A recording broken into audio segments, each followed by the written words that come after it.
recording directly to this comp. Okay, cool. How are... To mine. It's the way it is. Oh, I can't wait. I'm so happy you've got this microphone now. I've got a microphone. Yes, that's the new fact. I wonder if anyone can tell. Can you tell? Email in. Can you tell? Don't think, just please Miles and say, yeah, I noticed. If you notice nothing, tell me and I'll get 115 quid off him, or I'll halve it anyway.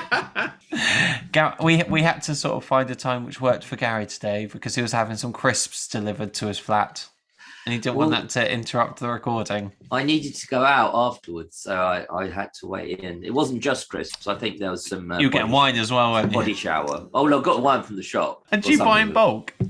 So, that's the thing on Amazon. You don't choose to buy in bulk, but when they come, and it will tell you, it's like 18 of them or whatever. So you're not, when you go shopping, you're buying one of something. But yeah, like kitchen roll, I had to keep it under a huge chair, like, because it was everywhere. I had no cupboard I could fit in. They sent me about 28 rolls of this huge. I'm pretty sure you can use that as furniture now, those 28 rolls. Well, I'm down to about 2, so... I do use a lot. So I need it. Oh, anyway, welcome to the Trout Spinners podcast with your friends Was Miles that a little Pennell cheeky? Was and that a Gary little cheeky Forrestal. sort of opening where we don't say we're opening and it just comes in? Did we do I that don't even again? like to say it to be honest. Yeah. Let's move into the meat now. Yeah, no, it's all good, man. It's all good. Well, How's your week been? I am asking you. Ask how you. My week's been all right. Yeah. How's yours? Come on. No. Tell the listeners more about the exciting thing. I did some stand-up at... What was it? Tell me what it's called. You tell me. Because I can't remember. I can't remember. I don't remember your social calendar. It was in Kemp Town in Brighton. And it went really well. But, I don't want to be one of those people who says, oh, yeah, it went really well. And you have to just guess. Like, be like, no, but you said you got pretty consistent laughs, didn't you? Yeah, I don't like to say that. Is that if anyone in Brighton's listening, do check them out. Anyone? I'm sure you'll be doing another one soon, won't you? Yeah, probably. But if anyone wants to marry me, yeah, get in touch. Definitely. No, but it was good. I did a couple of little bit of ad libs that I was pleased with, and some of the jokes, one of which I taught you through. But is like, yeah, it was one of those acts. It wasn't some acts, and there were a couple that night. There was one theme, say meeting a girlfriend's parents. Yeah. And they might riff, though they might sort of divert slightly from that, but literally it's a 5-minute act about that. Mine's the opposite to that. It is. I say it doesn't have a theme. I sort of thought it might be. It's just loads of bits together. It's just like bits. Together. They do link together in a weird kind of way. But it's weird. You have to accept there's no theme, but they went down well. I'm more pleased, apart from getting the laughs, than just getting up on stage. I'm delighted, man, for you. It's like just the anxiety of it. It's like, oh god. Yeah. Sitting there waiting for me a little time. Now there was a break, but just before I went on, so I could go out and have a cigarette, and that was helpful because I was like, I needed one. You must have been training until. Oh, I was beforehand. I did get through 20 that day, definitely. Because I kept changing the order of things until the very end, because it was like, no, that fits better there. And then you have to remember that that's there instead of there. I think that's the thing I've always struggled with. That's why I couldn't do stand-up. It's just the remembering. I think I could probably really pass for being funny, but I think just on a purely remembering basis, my memories is like a sieve. Like, sorry, do you want me to go back and ask that crowd and try and locate them and ask the crowd that you did comedy to and ask them if you're funny? Because I'd like to see it. You were. I know, I'm joking. It went well on the day. In fact, Mars didn't have an act, right?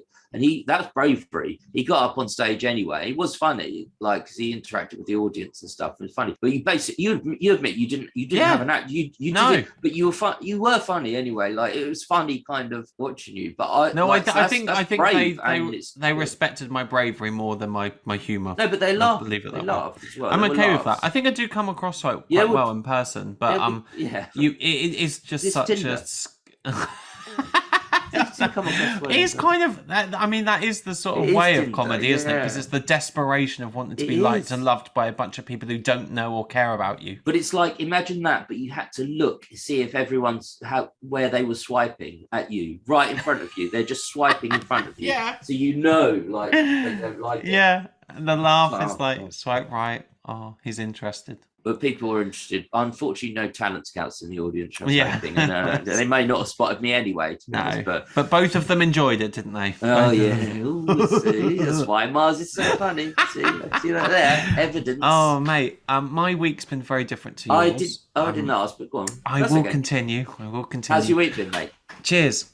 Cheers. I had the first 2 days off this week, Monday and Tuesday. I had a bit of a scratch. Yeah, I was going to say, not holiday days. No. I was off sick. Yeah. I was off sick. I had a very, very rough, scratchy sore throat. It was like Steve. You know, Steve talks, we're talking up very up here. But you're right. Yeah, but we talk when we're writing, Karl. I could barely talk. Anyway, it was one of those really... Can I just say, Mars got in touch with me and said, I'm off sick. Do you want to record a podcast today? If you do, get in touch. Well, I thought I could just about talk for a podcast anyway. Anyway, the second day came out and I thought I could work, but I just got to be careful. I took a COVID test, make sure everything was okay, but I just was not in fine fettle.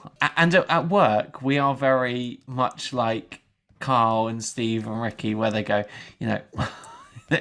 it's all about the work, isn't it? You can't take sick days. You can't be seen to show any kind of weakness and that sort of thing.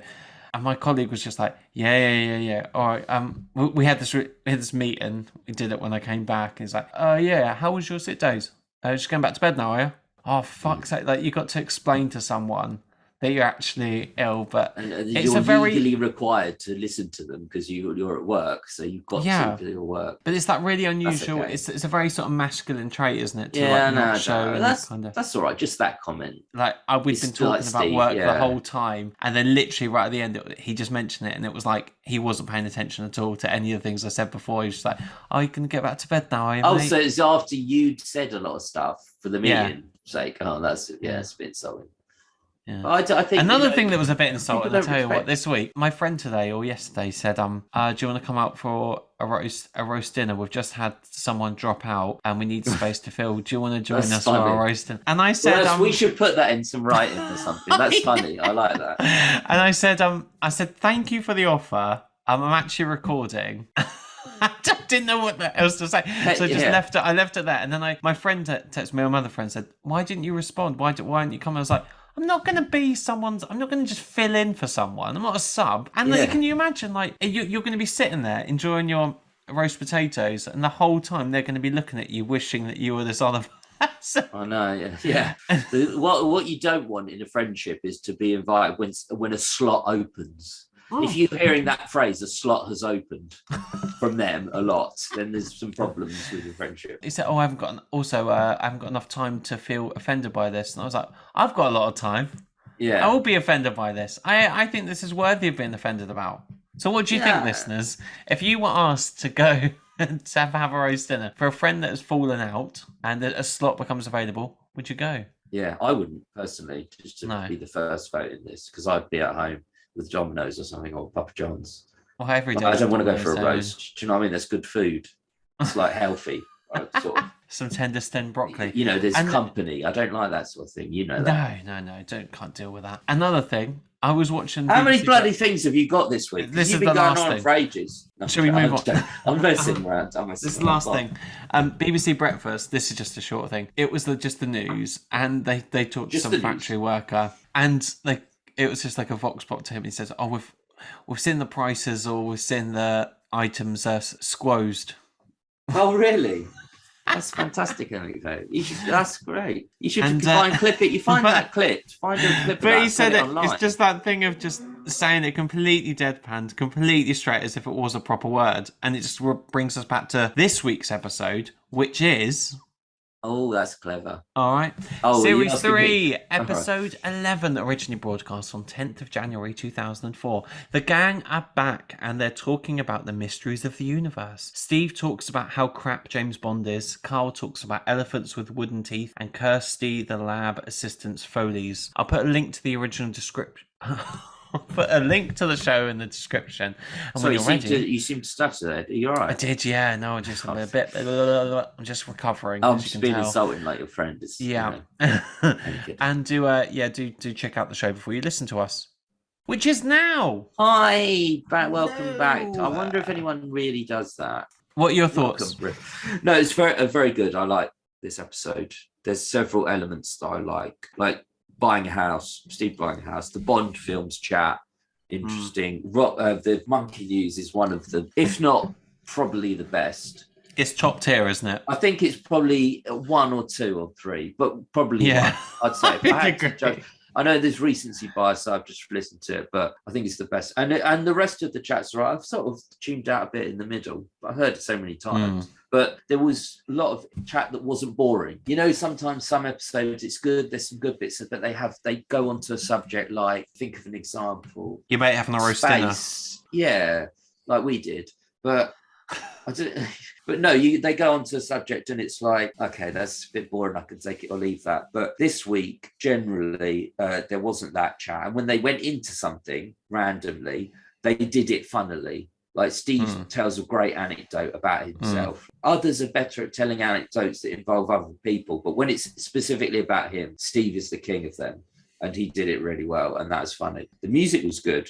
Apart from "Oh My Corazon," which I cannot understand. What is that song? Yeah, I don't know. But the rest of the music was good. Oh, when they were doing the educating Ricky at the end, that was funny as well. When they started ignoring him.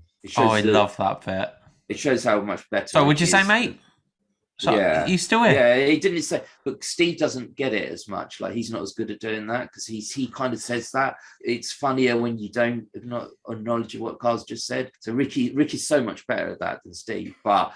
You know, it was good. It was still funny, and it worked. But yeah, overall, so there's a lot of good bits that are memorable from this show, which there isn't always. There certainly was 6 laughs or more. I mean, in my quotes, I've got say about 10. And obviously, in our favourite quotes, we've got something from the which we won't go into, but it's 2 of the best quotes together.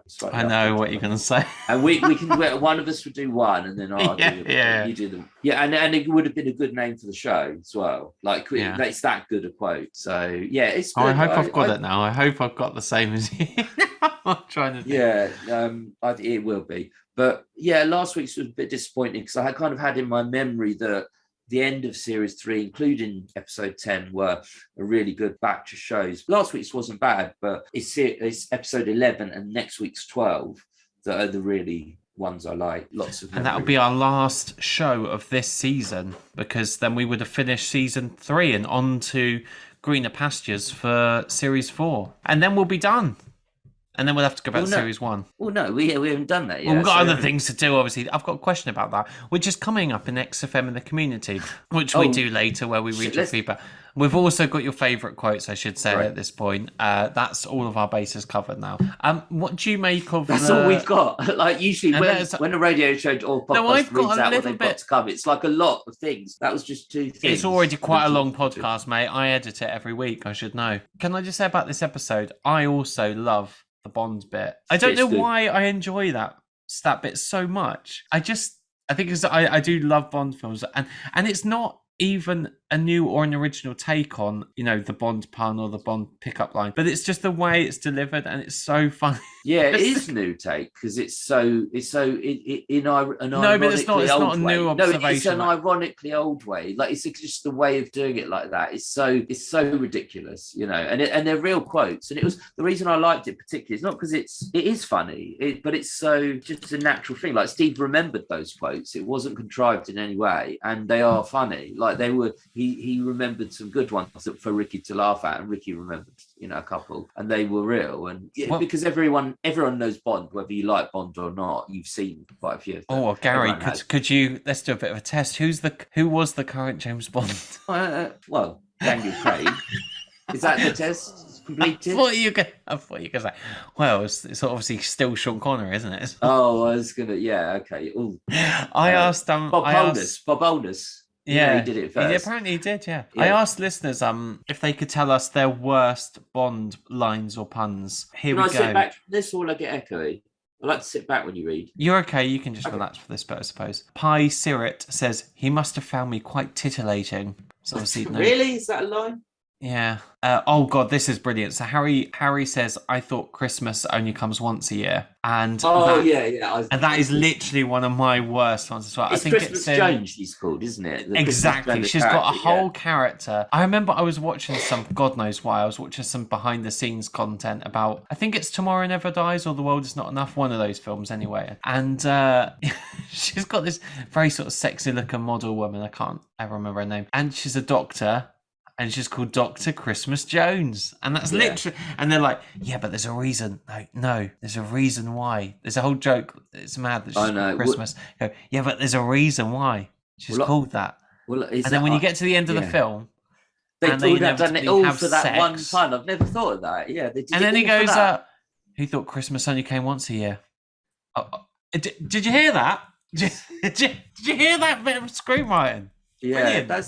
That's funny. I didn't think of that, but they probably did it all for that joke. I happened to be of an age where when that came out, like all the lads at school were like, oh, Christmas Jones, and she's well fit. Like, so I guarantee it will have come out in like 99, maybe slightly later, but you can check. But it was a big thing at school, like, oh, whoever plays her was like, oh, she's so yeah, it was The World Is Not Enough in 1999. There you go. I was 15. That's back when you were at school. And Denise, former fashion Denise Richards. I thought it was Carmen Electra, but she looks a little bit similar. Well, I always get confused with her and the girl in Starship Troopers, unless it's the same person. Can't remember anyway. I was getting confused with Les Dennis. Always.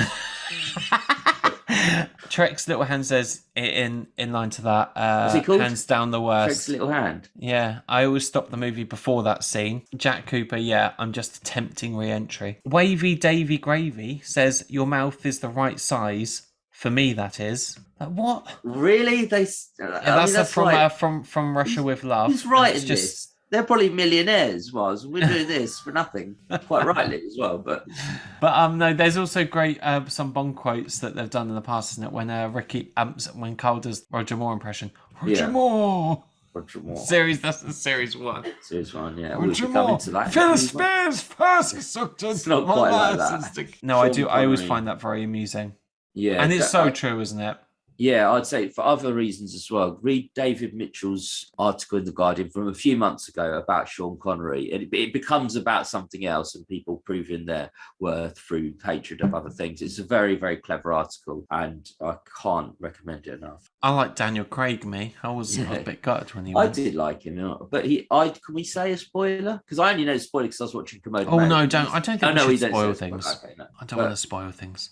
I also like the Steve haggling story, but it's very odd that he says so go to Tottenham Court Road, tell her you get the best price, you haggle. You can't haggle on Tottenham Court Road, they're all like high street shops. I know, yeah. How can I wouldn't be able to walk into Dixon's or Curry's and go, I'll give you 800. There's no way. The prices are set. You can't. It's not like you're in some sort of market. Yeah, well, exactly. It's not like you're in Morocco and you're buying a tagine. You know, I've always thought of that beforehand. I know he has. I haven't. These are not in my notes. I'm only messing about. Yeah, it's all right. I might use that. Other things are in my notes, but thinking of a tagine. Right? How do you spell tagine? Yeah, it's a bit sick. I think I believe it as a genuine story, and he tells it so well. Like, oh yeah, he's got that end bit, and it's like. He knew that. He knew it'd be funny. He's very, very good telling stories about that against him in the end. It was funny, and I could just imagine him going to the shop and saying, "I'll pay 1,300," and the shopkeeper, as you say, like, no, sorry, what are you talking about? This is a shop in a big high street in London, busiest high street in London. I was there the other day. Yeah. So well, do you want a medal or what? Will I get on with it? But you say, "I'll buy 1,500." They can't just get 200 quid off. No, you're mad. Like I haggle at a second-hand shop where it's like an electronic shop where, say, I got my iPod and it was 70 or something, and I said, "Well, I'll give you 55," and we settle on 60. I think that's all right. I've never haggled for something. I don't think I've ever haggled. Okay, the butchers, maybe do it at butchers. At the butchers, would you? Well, I haven't been to butchers since I was a young boy. I do 100% agree with Steve there. You do want the sort of best price, but also, he's talking about buying a house. Well, I don't know if there's some science or some damp or something. Very good. Yeah. and just how much Steve doesn't know about, you know, the adult world, because I'm there as well. It totally. Yeah, you do, yeah, but you know. No, but I wouldn't know how then. you do all that stuff, you know. No, these are lessons. Like I'm a big fan of Martin Lewis, as you know, and it's these sort of like consumer finance things. Like no one knows this stuff. This is all stuff that you're meant to. No, people do. Absorb but I get via, it. Not everyone. People yeah, do. But there's no like formal education. No one sits down and tells you. No. You know, and I loved when Karl in like series 1, he says, "Oh, you sit down. We could either go to it was economics something. They went to the cornflake factory." And we were told how to write out a check. And I was like, these are such useful, practical skills that no one... Yeah. You get taught at that now. No, education they have like personal social skills or something, PSS or something weird like that. But people didn't have debit cards or did debit cards then. Yeah, checks would be useful then. It wouldn't be useful now. But showing you how to use a debit card, you know, it's not that hard. But actually, Rishi Sunak couldn't do it because he put the debit card up to the thing. You scanned the thing. I always tune out at in this episode with Steve. He does that anecdote very well. But the one at the pub, I do skip that. I'll be honest with you. It's not the best, no. But it's made up enough with different bits in this episode that for quite a long periods, like and 5 minutes a long period, that they're entertaining relatively for them even for that period. And there was quite a few. But I agree with you, yeah. But it's supported by a lot of actually. Ricky's very good at ad-libbing at all stages in this episode. He does it at a few opportunities, like there where he says to blend in when you go, yeah, pigs. I hate the pigs as well. No, I'm a lawyer. That's a very, very funny, like which very good. Likewise, so clever. It's so amazing, much cleverer than it seems. It seems like such a little thing to kind of do that, and we listen and we think, oh, that's funny, we're smart. Yeah, you take it for granted to do that on the spot. I know. I don't know. I'm a lawyer. You know, like, and at the same time, he does it again where he paints a really good picture, like. When he's talking about buying the office, it says, imagine like walking there, you're a prostitute there. Morning, yep. We just got coffee. Yeah, Starbucks, yeah, just down the road. Like, you can just so imagine like that delivered in his tone and just standing there doing the Ricky mannerisms, just going, yeah. Oh, well, it does translate a bit to what we imagine him doing like now with everyone, like because it does show some arrogance, like being like that with low-level employees who just is to show you. I get it because it's funny. It is funny him describing it, but that kind of Ricky is more real. It's more him. Yeah, but I'd say I've been to that part of London many times.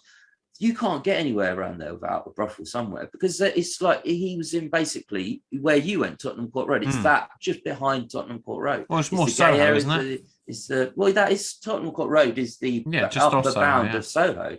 So that's where he wanted an office. Yeah, there's not brothels though. It's like sex shops and like Thai mate. There are brothels everywhere. I've done a pub crawl. No, you did that. That's where you've done the most of your haggling in those. Yeah. So I get they end up putting the price up. I still pay it. I do think that bit of ad-libbing with the prostitute is a bit reminiscent of in Extras where he talks to the homeless person. It's like, I walk past here a few times there, mate. See you. I do find it quite interesting at this point of their career because they've gone to the US. Because of the Globes and the Office pilot is being filmed, and you forget how quickly their sort of meteoric like rise, how quickly it happened. I can't imagine that happening now. I mean, things obviously do strike a nerve in the sort of pop cultural sort of spectrum, but The Office was huge. You forget how not just big it was in the UK, it was huge everywhere, and the fact that they'd already sold rights to it to US, there were millionaires that like. Maybe not millionaires, but getting there to... No, I think so. Ricky certainly would have been. But you get paid everything in April, don't you? So if it had passed the April where he gets paid for his acting, he would have been. And Steve would have been fine as well. That's why when Steve says, they joke, Steve, what, Benji's shut. You know, and I think, God, I spend so much more than that on food. Yeah. Steve, like, is being careful, and he's worth hundreds of thousands of pounds minimum. And I think, like, should I be being careful as well then? Because I am worth nothing compared with that, and I still spend more on food. But The Office wasn't huge. It wasn't like it's only BBC Two, and I think like not as many people. It's still underground a bit, but the rights was BBC One sold. Maybe Series 2 was. Series 1, I think, was BBC Two. But yeah, and they went to America and they sold it, and that's when Ricky went to the Golden Globes and accepted 2 Golden Globes and won them. rightly, but that's his first sort of anyone in America had heard of him. No one knew him, which is crazy to think now. How many? He's more famous in America probably now than any British entertainer. And I love those early videos of him really enjoying and celebrating his success with Steve and the rest of the cast, because can you imagine that feeling? It's all new and you're in this completely alien situation, but you know that you've produced this quality product, and he did really well with his speech. Man, the speeches weren't like as good as. But then you listen to shows like this, and you just think how funny he was, and we've got a bit of maybe Ricky's new persona coming up with an observation that Gary made earlier in the week, which we're trying to fish out in text message, but we'll keep that for XFM in the community. But I think it's good, and it kind of relates a little bit to what we're talking to today. Let's talk about some of the reoccurring features. So obviously there's Rockbusters here. What do you make of the Rockbusters? Well, the Rockbusters were good. I've rated Monkey News 10 out of 10. And it's rare that I would give 10 out of 10, but it is a 10 out of 10. Rockbusters, solid 8. Shove around.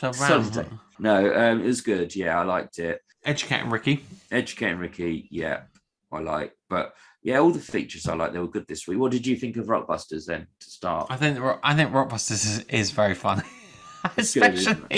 especially I will always find this funny, but it's the outcast. He was in the cast. He's got out of the cast. We've had worse than that. We've had worse than that. Think of that. You love that. I love that a lot, because it's Karl's got this really breathy delivery. He goes, worse than that. We've had worse than that. We've had worse. Yeah, but I don't. I'm pretty sure I could make Oasis work if I tried hard enough. Yeah, but I just like this Karl's admission that for all of his defence of Rockbusters, he goes, "Who said that?" He says, "Steve, I talked to people who said you're going to drop that feature," and and for all of his confidence and his kind of blind, it's like that he'll just go, "I know it's a pile of shit." Worse than that. Yeah, and I do also love that Educating Ricky where he goes, "What? You're not guilty?" I said, I know. It's just the way he says it. Karl knows at that point, and I think they do the exact right thing to make it funny as Ricky leads it. Yeah. To kind of just say, do you like the new or whatever? They just start talking about something random. There's another time they do that, and I often get these times confused. But there is another time, either series 3 or 4 or 5, somewhere near to this. I don't think we've covered it yet, so it'll be after this, where they do that again and they ignore him and they just talk about music or whatever. But yeah, that works very well. I like it as a bit, and it's funny. It shows Ricky's talent over anyone else, including Steve, because Steve doesn't really do it as well. He kind of engages too much with Karl on that, but you're supposed to kind of not engage. I think also this Monkey News, obviously we've said it's probably top tier. It is, just for so many reasons. I mean, you can see it. I just love how it builds up. Let him finish. Yeah. You say you can see it coming. No, Steve, because you know what's going to happen. I know what's going to happen. And also, I had this in my head this whole week for some reason. I've had the Cher appearing on the Russian TV channel, and you posted about it. I did. I posted because I just couldn't get that in my brain, and the reason is because, like this episode, that was Ricky's suggestion. He says, "Oh, what was her name?" Well, it depends what she does. If she's lab assistant, called lab assistant. Kirsty Morris. Yeah. And that becomes part of the joke, part of the anecdote. Imagine he could have chosen any other name, all right, Laura. Yeah, I know. Maria. That's why it's just the fact that it's Kirsty, and it's all right, Kirsty. No. But Karl, he does. So you didn't need. Like he didn't need to do that, and he would have still been funny. But the fact he does, and he takes that creation from Ricky's mind. Yeah, means nothing to anyone. Yeah, really. It does. But exactly. Then he makes it. But because I'm not blaming. That's what I'm saying it's a good it. thing by Ricky. Ricky's really quick to come up with a name that's believable, a first name, and then a surname. People can do that, but he plays on it well, and then say, "All right, Kirsty," and then say she wasn't a looker anyway. A few minutes later, after the song, it's that. I mean, that's the two quotes. Yeah, I know that we were going to do, but they were inevitably going to come up. But it's so good. And actually, you say Ricky says, "You know what's going to happen, Steve? I know what's going to happen." Right? I'm convinced because I didn't know. They didn't. He didn't know. He thought. Yeah, I agree. Actually, he thought it was going to be. Yeah. he thought, I think they were going to get together and have a relationship. That's what it sounds like with the beginning. That's what, when Ricky's shouting, I know what's it. So actually, when it turns out what it is a surprise still. It's like, what? That's I didn't expect that. I expected something like that. But I didn't want you to do that. You've been noshing him. You've been doing that. But also, it's just the 247. Beep. Yeah. All right, Kirsty. Yeah. I just like these guys sing around, putting a lippy on rabbits. I mean, sounds fucking awful, obviously. Yeah, people horrendous, animal cruelty. But oh my god, I get too attached to these sketches. Oh my god, so funny. No, they are not. But the thing is, they're not written. That's why they're so clever, because they're not even sketches, but they become a sketch. Have you noticed as well? This is just such an odd, stupid, meaningless thing to say. Shouldn't say it, but I will. Don't say it then. I'd say I'm just judging. Have you noticed that at the start of this episode, I don't know what quality of the audio is for everyone. It's really muffled at the start. Have you noticed that? It's funny you say that, because I haven't particularly noticed that, but I was going to ask listeners if they've noticed if their recording of it has it skips the audio, and when Karl's saying something about the end as the monkey's escaping, and she checked the mirror in the mirror, or she put a bit of lippy on, and then it skips, and it skips about 20 seconds backwards, and it repeats the same audio. No way. I listened to that once on a hangover. That can't be right. I had a real big hangover, and it's really scared me. I was like, usually at that time I'd have asked you, were you hungover? Yeah, were you on crack? Yes, I wasn't. No, but seriously, every time I've heard it, I know it's there. In my recording, there is some jumps in that bit, and there's another jump that goes. I've definitely had jumps before. Like the main jump I've had is the REM night swimming. Yeah, bit. Okay, that's so we all have annoying. I think we all have that. Do other listeners have what I have? Because you don't have it. It seems on this. It's during that story, it skips backwards. It's no problem. You just hear a bit again. Do you want a bit of trivia as we head into our break? I don't actually. No, well, we'll tell you anyway. Joanne Ogden, despite Karl's suspicion, did win the film quiz 6 weeks earlier. So Karl denies that he didn't send the presents. No, hang on. You've used a double negative there. Karl denies that he didn't send the presents. So he did send. No, he did. He says that he did. Oh, okay. Yes, actually, so your double negative was correct. I was picking you up on something that you did actually do correctly. I'm so confused now. No, it's okay. Don't worry about that. What is this trivia point? I don't even... it was just interesting. It's meant to be interesting. Well, let's open with it. Should we have a little break and then... I think so. Have a lie down. It's been good.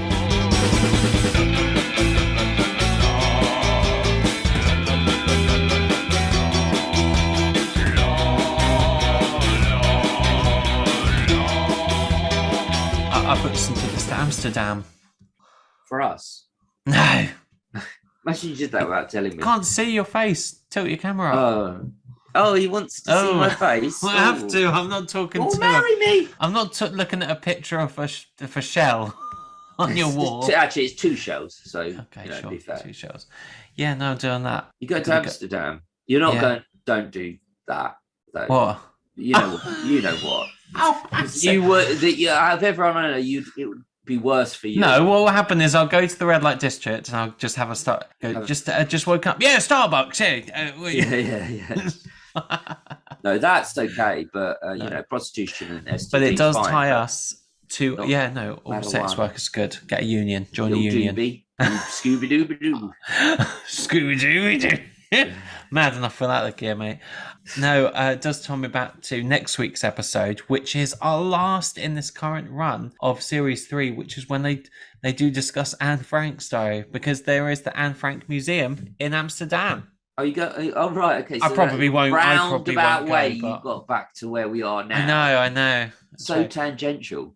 And my first holiday in about 2 years. Apparently it's been about 2 years since this pandemic started or something. You went to Venice about a year and a half ago.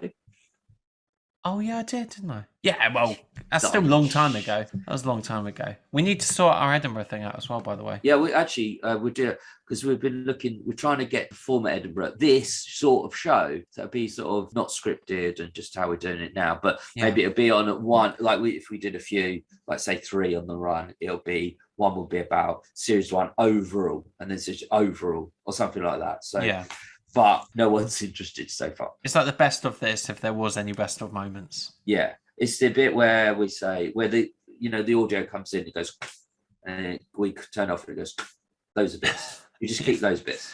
Yeah. But for now, let's do some favourite quotes. You all right? I mute you. Yeah, I was sniffing. I've got a sneeze coming. I was telling you. Oh, God. I might need to mute you again. I'll deal with that. Okay, cool. Shall I go first? How many have you got? I've got about the same as you, probably about 10. I've probably got more than 10, actually. So, it's all right. We'll spin through them. Let's go at our own pace. You go. That's what I do in my life more generally. Yeah, but I like to plan like you. Can I just say, actually, my cultural recommendation this week, the film The Worst Person in the World. Do go and watch it. Amazing film. Review of that. I was listening to a review. Anyway, sorry. I was. Totally non-tangential. Oh, Kermode loved it, by the way. I know, yeah. And you loved Mr. Kermode. I've got a chair in the lift before. Yeah. That's my second. I've got a chair in the lift before. My first one was, so, I don't know. Like, do you remember that bit? What's that? So, when I asked you that, it's because I didn't. But it's like... I don't know that. It's Ricky at the end of something, and he goes... So I don't know, like, I need to listen back. It sounds so email bad. In if you know.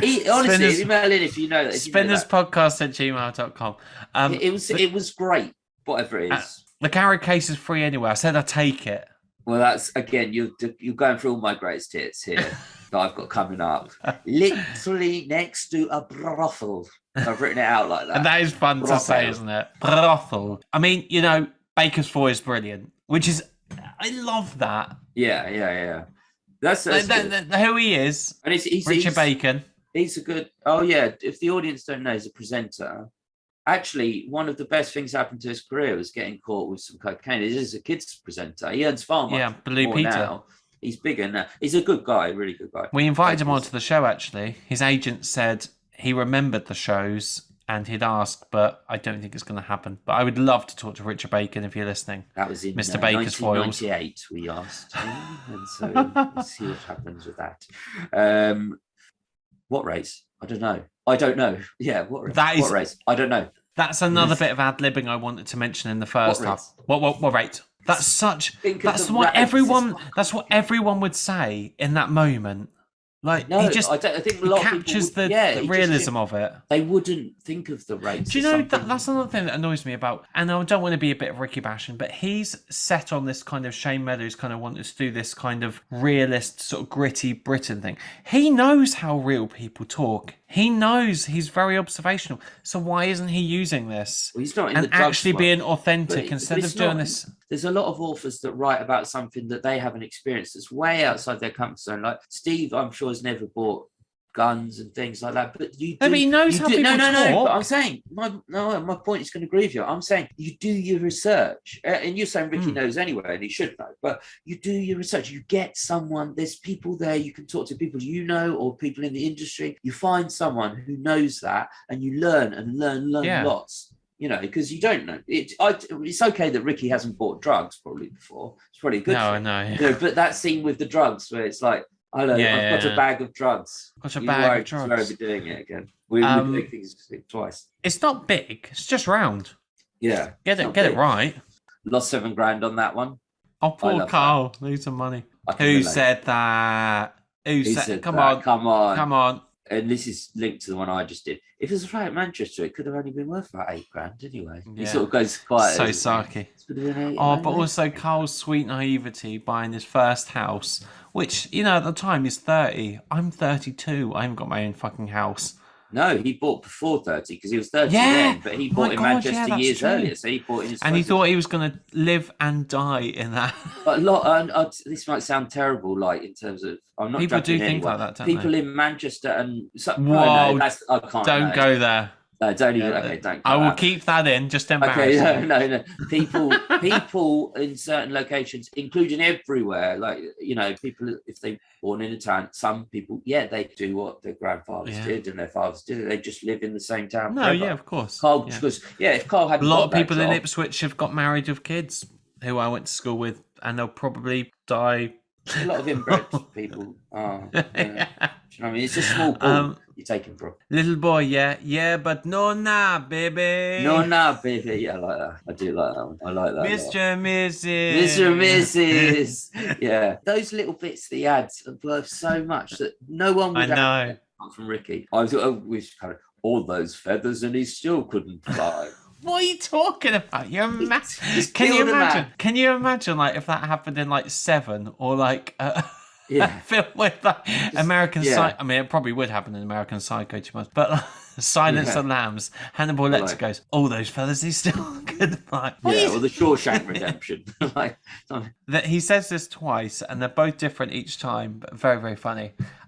If it's all about arse, why don't gays like a little bit of tit?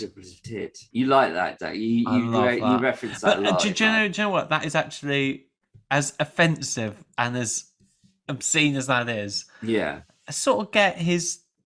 Yeah, why don't?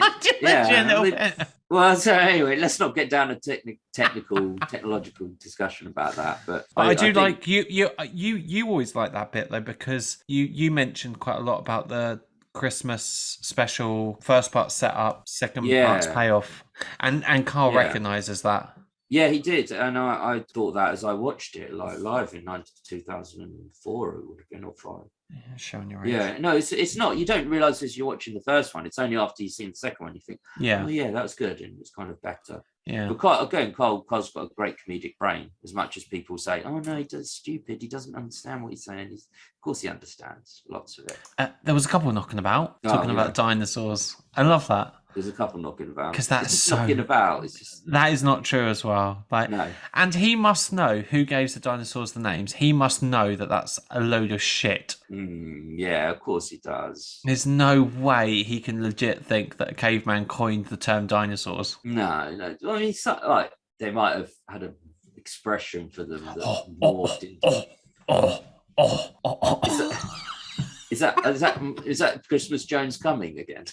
What is that? Oh my God! Oh God! Why did I go? Anyway, I'll move straight on. You need to stand up, ladies and gentlemen. This is best stuff as well. Yeah, small venues. All right. Oh no, I've got that. Who's the winner? Who's the winner? That's Steve Goldman. I've had worse than that. You do like that one, yeah. No. It's the last time I'll say it. No, I'm saying in life you use that quite a lot. Like, and my next one is all right, Kirsty. And that was mine. You can do the next one, the next bit. What's the looker anyway? But my other one is I don't know what it's been eating. Yeah. I love that so much. It's the elephant's just like, I don't know what it's been eating. Like pulpit. But they are. I do feel sort of sorry for the reaction that Karl gets from his educating Ricky's, which actually don't improve next week, where it's the kiss a little nipple. Yeah, luck. Give it a luck. Karl could actually give it a luck. But I thought you were going to say I feel sorry for the elephants, but no sympathy from the elephants. That actually are going. I love an elephant. I love an elephant. Yeah. What are your favourite quotes? Email in spinnerspodcast@gmail.com or on Twitter for all other nonsense, spinnerspodcast@gmail.com. I should say at this moment, before we move on to our last feature, which is XFM in the community. Oh yeah. Where we read your feedback. Gary, if someone was to be a fan of the podcast, but they wanted some extra content, but at the same time they want to support the podcast, is there something they could do? Yeah, they could send me money. Or they could send both of us money in a way, couldn't they? Yeah, you could go to the scandalous Patreon, who take a lot of... So if you donate something, don't think we're getting it all, because we're not. No, you could go to Patreon. You're going to get videos of us. We're going to put the recordings that we do, all the video that we get rid of usually. We're going to put the videos up. We have already done that with one for last week.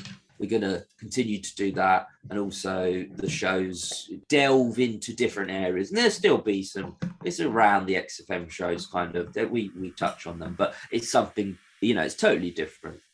not worth paying for, obviously. But wow, you've really great soul. I honestly thought you'd do better than join us on Patreon. You get loads of bonus content featuring me and Gary. Video stuff. You get I can't do much. No, I just said that in a better way. And then you £3 a month is minimum. But, yeah, I was going to say 5 would be nice because we get about 4 of it. So anyway, yeah, do. Anyway, let's slide away into XFM and the community. Now, my first correspondence is from someone I'm going to call Mr. Gary Forrester. Oh, that's clever. No, I just sent in this. This was a text. So I could read it out, but I'd like you to read it out. No, that's fine. We sometimes obviously Gary and I text during the week. We text a lot, yeah. And I text him a tweet that just wound me up again. No surprises. It was from Ricky. Yeah, explain. And the tweet was, it says, #Humanity now streaming on Netflix. #Supernature coming soon. #Armageddon work in progress. The marketing machine that is his Twitter account. Anyway, there is a quote from Ian Coburn overlaid a text on a full auditorium image. And it says, Ricky Gervais is Britain's biggest stand-up. He sells out arenas around the world.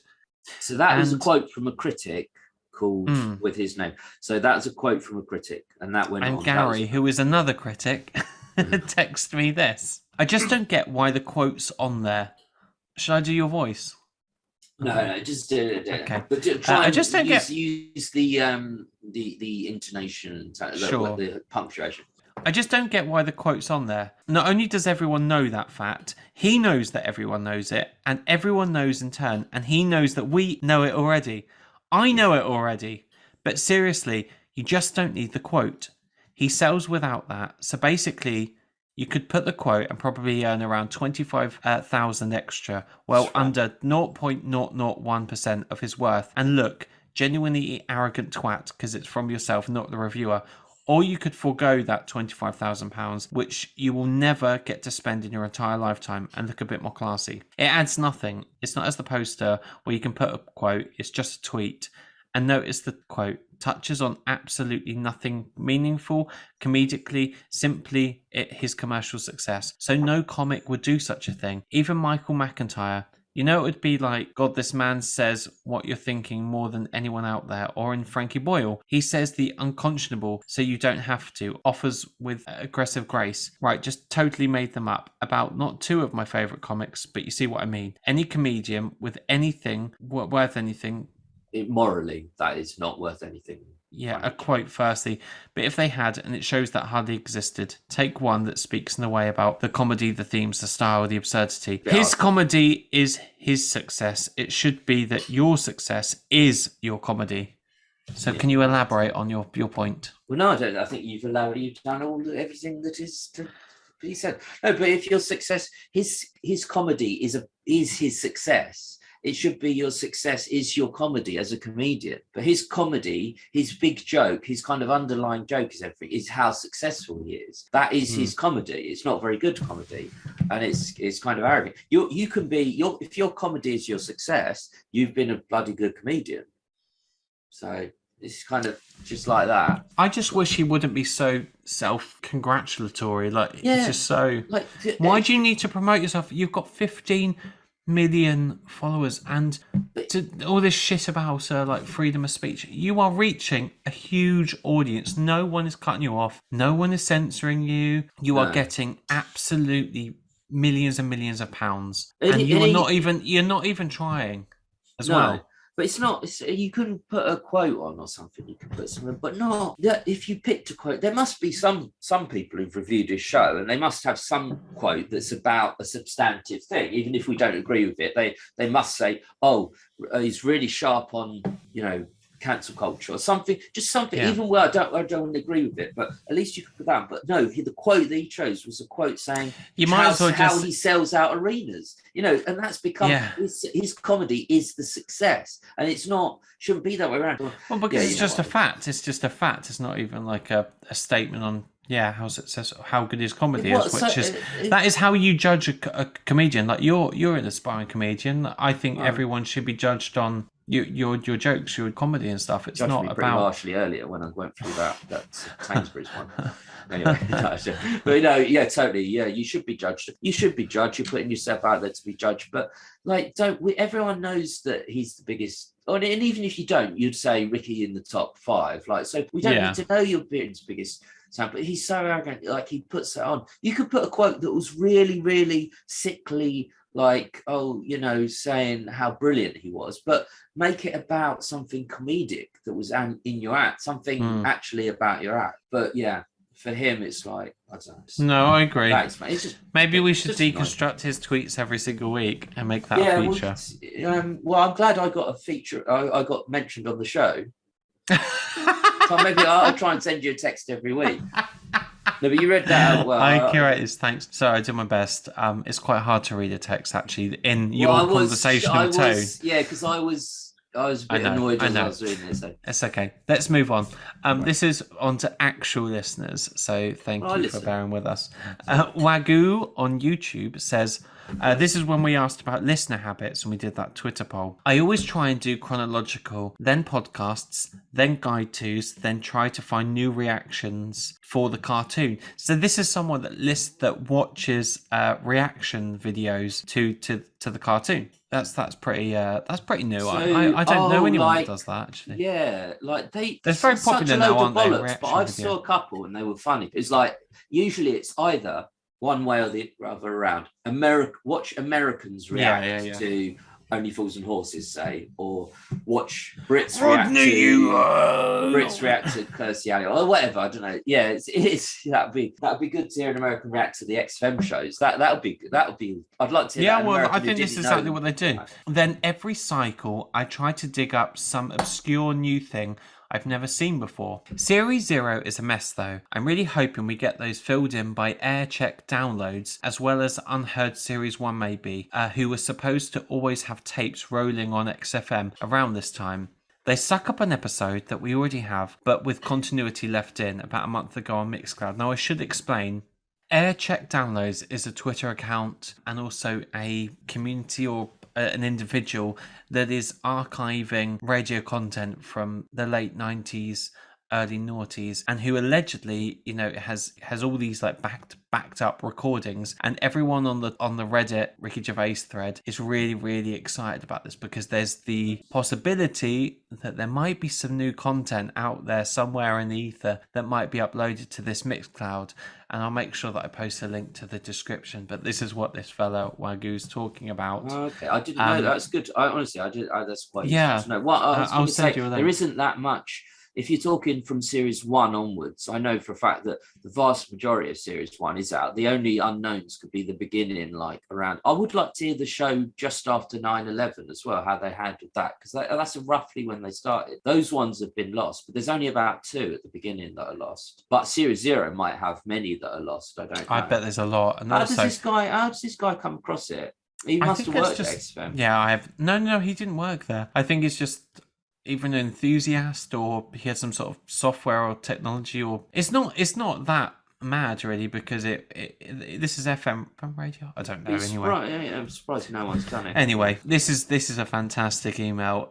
Thank you. You can also do check out the shows on YouTube, Wagyu did. This one is from Jake Williams, and this is a great email. Alright. Loving the show. Keep the guitar riffs up, lads. I live in New Zealand, but I'm from Worthing, West Sussex. So not that too far from GGF. I was always a Gervais fan since The Office and Extras, but discovered Karl in about 2009 after watching the famed DVD Extra where he's talking to the bloke who thinks he's going to live forever. I'm a plumber, and when I started a new job here out in New Zealand, I got put up with another English lad for the day. I asked him if he liked Ricky Gervais, like I ask most people I meet in the hope of some common ground. He said he did, and like a lot of people do. However, I knew it was a shot in the dark when I asked, with no context, if he's into the XFM shows. Now, I know a lot of people who like Ricky aren't actually aware of the shows, so I was expecting the usual response of, "What's that?"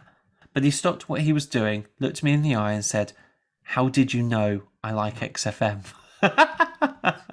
This was in New Zealand? Yeah. Wow. I knew it was the start of a great friendship, and it's great to have someone this side of the world I can quote with on the regular. When me and the wife got together... with his missus. The wife. The wife. The wife. The girls often roll their eyes as we throw a few quotes back and forth, not knowing what we are going on about, but assuming it's something to do with RSK. Anyway, as I say, I've been enjoying your podcast, and it's nice to feel part of a community, knowing there are lots of other like-minded people with an unhealthy obsession with a 20-year-old tin pot radio station between 1 and 3 of a Saturday. Oh, yeah, that's good. That's great. I can't believe that. You think New Zealand, there's no developed country further away. Because I don't get that even here. Like, it's very often. A couple of times someone's known a bit about it, but that's it. So to be in New Zealand, that's just crazy. But it's, it's great. I just love how you build that question up where you go, are you into XFM? Why do you even think to ask? Because it's this big thing, but it's just a show. But that they weren't.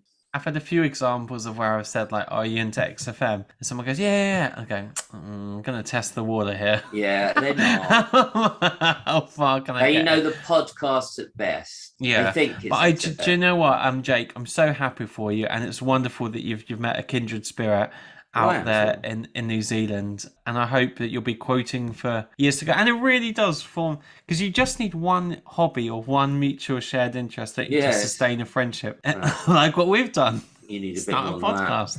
Yeah, I'm sort of thinking of but that's separate.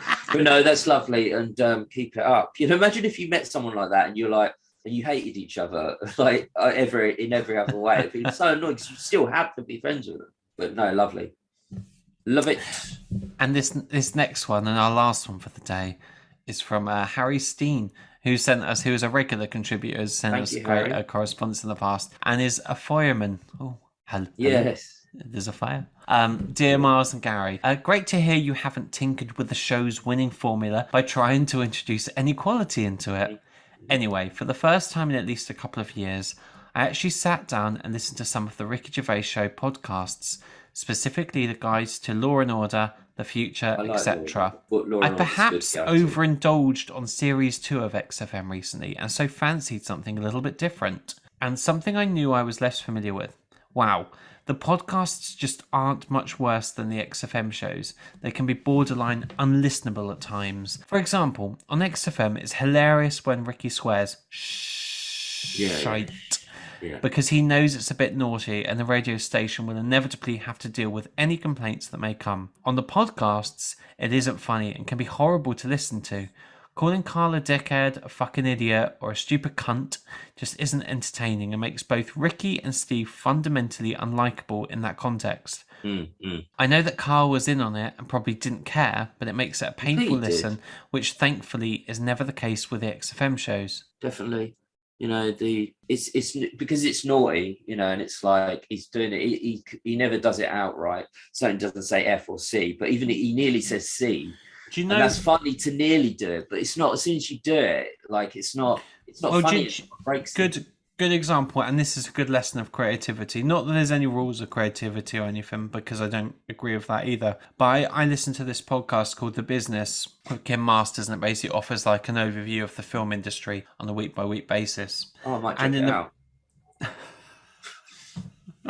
And then last week they were doing an interview with Denis Villeneuve, who directed Dune, which is this big sci-fi epic for Warner Brothers. But it was quite a risky film for Warner Brothers to take as well. So they didn't offer him this massive fuck off budget. They did rein it in a bit. Despite his success, he's had so much success with Arrival, Blade Runner 2049, shows that haven't always performed at the box office, but have always got critical acclaim. He's huge, right? Denis Villeneuve. I love him as a filmmaker. And he was offered a sizable budget, but not a wild budget. But what he was able to do with this budget for that film is incredible. And actually, in his own words, I'm paraphrasing, of course, but he said, I wouldn't have wanted more money. You should have restrictions on creativity, should have restrictions in filmmaking, because these will often make you to think more, again, horrible turn of phrase, but think outside the box, to be more creative, to think of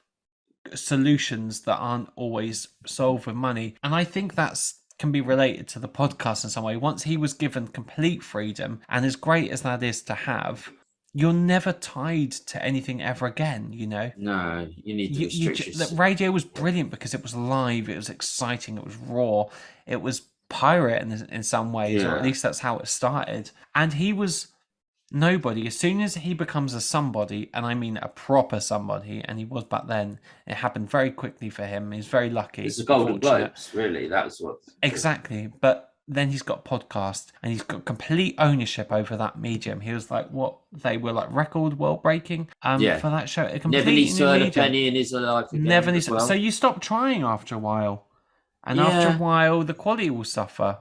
And this is a good lesson to learn. Like, you know, we all want. I think a lot of people who are in the kind of creative medium, and I consider myself in that. You know, you want to get there as fast as you can, but when you're there, where'd you go? Well, yeah, but you keep there. You keep churning it out. But I get that. That's true. You know, when he had the podcast, it was too liberal with swearing and that. It's not just that, but actually the Crime and Punishment one is quite that's out of all of them. I remember that being vaguely pretty good compared with the rest, but it still suffers from all of those problems. And, but anyway, sorry, Harry. But it's like no, it's like it's interesting. It's interesting. Go on. Another example is Ricky's endless atheism chat, which seems to crop up every other episode. I'm an atheist as well, but I just can't be bothered listening to someone list all of the reasons why they're right and and religious people are morons. Again, it doesn't make for interesting listening, and correct me if I'm wrong, I don't think Ricky ever mentions his religious beliefs at all on XFM. I think he does mention he is, but you are right, obviously that is a fleeting passing moment. Like, he does never dwell on it. He even will go as far as kind of going into the Noah chat and kind of like as if it's kind of, that was on the one he did on BBC, I think. And it's like he doesn't do it. It's no insulting in his voice. It clearly, you know, you could think, oh, he actually doesn't believe this because of the way he's, but it's not like sarcastic. He's kind of like, but he does, you know, he doesn't. To think of him doing that now would be ridiculous. You know, deconstruct every part of it. I agree with you. I know I'm an atheist, and I feel so. I love Jesus. God bless our Lord and Saviour. Yeah. There was a bloke actually on I was on Oxford Street reinventing my look, buying some new clothes. I've just been in Prada. Oh, what is it? I don't know. Prada? River Island or whatever. No, what? You won't listen to anything I said. I was doing some life admin and bought some new clothes for my wardrobe. Anyway, there was a bloke, and all the fucking nutters are out now that they've closed Topshop, and some bloke preaching outside going, God is going to kill you. Didn't someone murder someone in Topshop? Am I getting that wrong? That's why it's closed. Probably. No. There was. It's because they went into liquidation, you tool. Okay, but that might have happened, but someone was murdered there anyway, a couple of months ago. A final question. Once you've completed reviewing all the XFM shows, still a while away, I know, will you look at the podcasts or guides at all? I'd be interested to hear your thoughts on individual episodes and moments, even though I know it will be rightfully so. A far more scathing take from the glory years of XFM. Take care and hit me up in the Edinburgh Festival if you can be bothered to make it up here. Now, Harry, we will definitely seek you out when we go to Edinburgh. I love Edinburgh. I love Scotland. I love that city. We had such a good time, and I hope, you know, we get a nice hotel. And the festival, lovely curry. I remember that. It's really nice. It was a curry. I don't know what, there's something about it that was, and the waiter was the waiter kept coming over and saying, is everything all right? And I was like, actually, could you get this, a bit of that, and a towel or something? You know, he did. And a towel. Or whatever, like a hot towel at the end. So what do you think, Gary? We don't spend a lot of money. Where are we going to go? Where are we going to go with this podcast? What, with the podcast right now? Yes. With this episode? No, we will. I think we will go on to the podcast. We always intended this as specifically not about the podcast, but at the time we've done every single one of the XFM shows that's available.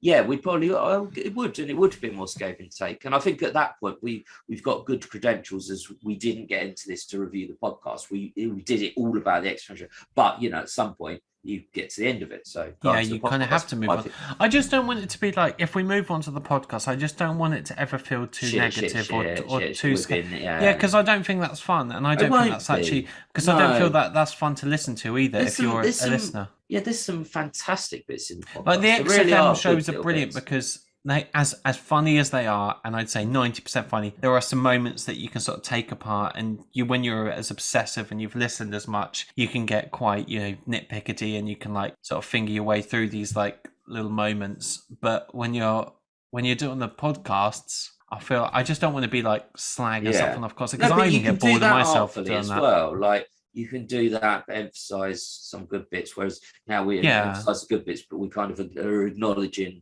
tacitly at the same time the bad bits. But you try and do it in reverse, it still sounds classy. Well, it would. No, but thank you, Harry, for your correspondence. Well, thank you, Harry. I hope your job. I think you mentioned last time that you were sort of struggling a bit of your job, so I do hope things are a bit better this time. Let us know, Harry. Do stay in touch. Let us know. Yeah, Harry's a good signed Miles and Gary. Yeah, exactly.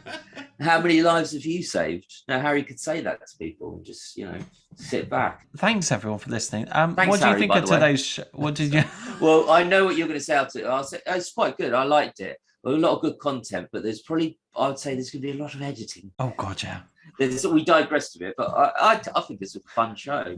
I liked it. I enjoyed today's show. I did like it. He says that now to me afterwards. He'll be scathing. Oh, yeah, I'll be kicking off. I'll be polite. I will be raging. But anyway, guys. See, I've got to wear these little headphones. What I go through for this. Anyway, guys, coming up. So we've got Ian Morris next week, co-writer of The In-Betweeners / if we can arrange some time zone differences.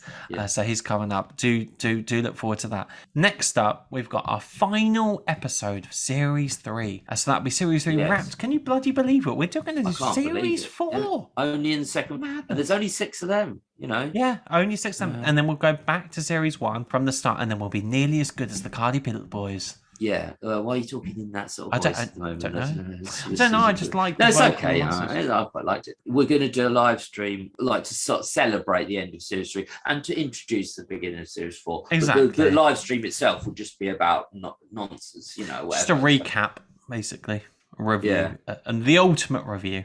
What a waste of an endorsement. It's like just a recap. See you later. But anyway, lots to look forward to. What are you going to do for the rest of your afternoon? Just chill out, have a bit of cold, a bit of crystal, bit of Tina, they call it in the business. Tina? I think so. No, that might be crack cocaine. Is Tina? Oh no, it's definitely something. A bit too rock and roll for you, is it? Well, yeah, but I might try it. I would like to. I've been Gareth Forrestal. You've been the best. Yeah, it's simply the best. Don't turn it off. Yeah, no, I'm just going to chill out because it's Sunday. I often work at the weekend, but today this is my work. Do you know what I mean? This is hard work. You don't realise, listeners, how hard it is to sit with your little headphones on, into this mic. And let us know if you genuinely have you found my voice. Forget the quality of it, what I've said, but have you found the content, the how loud it's been, quality, how is the word clear it's been? No, but not the quality of my. No, we understand. Lexicology.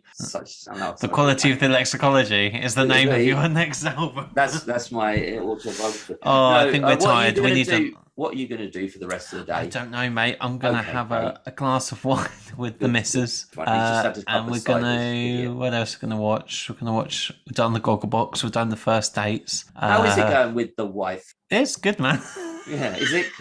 Let's wrap. Yeah, okay. All right. Cheers, guys. See you soon. Bye.